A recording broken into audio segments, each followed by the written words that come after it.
Methane திட்டத்தை புதுப்பிக்க கூடாது என்று மதிமுக பொதுச் செயலாளர் வைகோ தமிழக அரசுக்கு கோரிக்கை விடுத்துள்ளார். காவிரி ஆற்றின் குறுக்கே அணை கட்ட முயற்சிக்கும் கர்நாடக அரசை கண்டித்து டெல்டா மாவட்டங்களில் வைகோ பிரச்சாரம் மேற்கொண்டு வருகிறார்.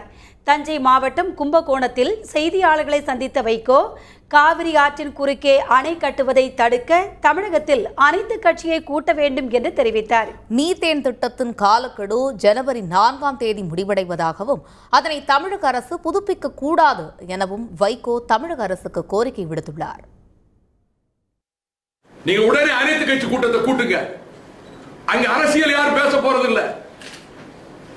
ஆக்கப்பூர்வமான ஒரு கன்ஸ்ட்ரக்டிவ் ரெசல்யூஷன், அணை கட்டுவதை தடுத்து நிறுத்துவதற்கு ஒரு constructive resolution, all party resolution, அதை எடுத்துக்கிட்டு அனைத்து கட்சி தலைவர்களோட பிரதமரை போய் சந்திப்போம்.